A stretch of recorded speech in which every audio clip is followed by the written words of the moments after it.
আমার অনুরোধ রইল রজওয়া, নিজেরে বরবাদ করে দিও না বাপ, নিজেরে শেষ করে দিও না, নষ্ট করে দিও না, কষ্ট পাইবা বাপ। একদিন কবরে তোমার 14 গোষ্ঠীর কেউ থাকবে না, একদিন হাসরের ময়দানে তোমার পাশে কেউ থাকবে না, তুমি শুধুই একা। আল্লাহ তাআলা বলছেন, বান্দা আমি এত বড় কোরআন নাজিল করলাম, তারপরে আর কি বললে তুমি ঈমান আনবে? আর কেমনে বলতাম আমি?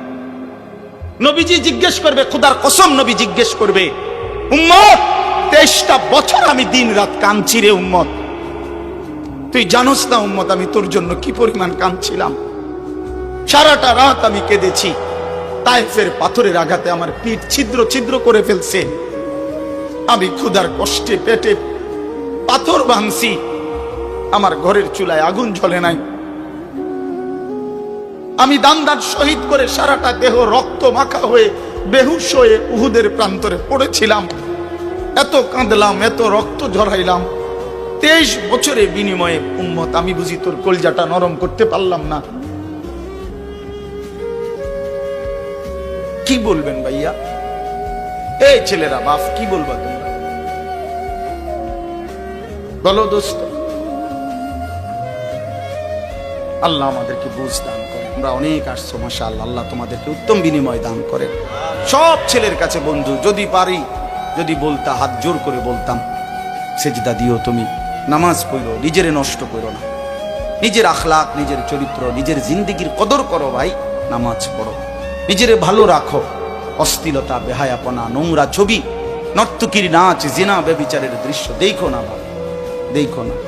একটা নারী দরকার, মনের মধ্যে নারীর প্রতি আকর্ষণ, সেটা আল্লাহ তাআলা পূরণের ব্যবস্থা রাখছেন না, বিবাহের হালাল ব্যবস্থা আল্লাহ রাখছেন। মানুষের প্রত্যেক চাহিদা পূরণের জন্য যিনি চাহিদা দিয়েছেন তিনি পূরণেরও ব্যবস্থা রাখছেন, ঠিক কিনা বলেন? ক্ষুধার চাহিদা আল্লাহ দিছেন, তো আল্লাহ তাআলা রিজিকও তো দিছেন। তৃষ্ণার চাহিদা আল্লাহ দিছেন, তো পানিও তো আল্লাহ দিছেন। যে যৌবনের চাহিদাও আল্লাহ দিছেন, তো সেটার জন্য হালাল বিবাহের ব্যবস্থাও তো আল্লাহ তাআলা রাখছেন। তো নষ্ট হয়ে যাওয়া কেন? নিজেরে বরবাদ করে দেওয়া কেন ভাই আমার? আল্লাহ যেন জিজ্ঞেস করছে, হায় আমার ইমানদার বা, আমি না তোমারে মুসলমান বানাইলাম, তোমারে না আমি সর্বশ্রেষ্ঠ রাসূল দিলাম, নবী মুহাম্মদ সাল্লাল্লাহু আলাইহি সাল্লামের চাইতে সর্বশ্রেষ্ঠ রাসূল আর কেউ আছে? কোরআনের চাইতে দামি কোনো কিতাব আছে? ইসলামের চাইতে দামি কোনো ধর্ম আছে? আল্লাহ তাআলার চাইতে বাদ দিয়ে আর কোনো মালিক আছে? তো আল্লাহ বলেন, আমি তোমার মালিক, আমার নবী মুহাম্মদ সাল্লাল্লাহু আলাইহি সাল্লাম তোমার রাসূল, কোরআন তোমার কিতাব, ইসলাম তোমার ধর্ম।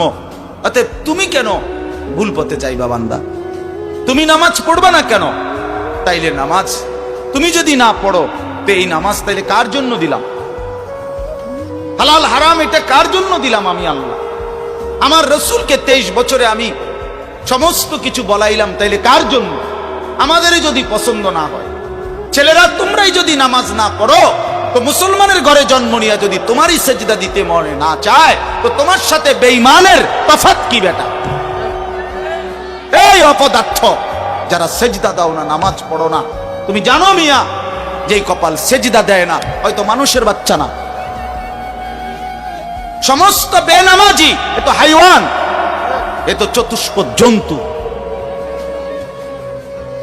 এ তো চতুষ্পদ জন্তু বাবা।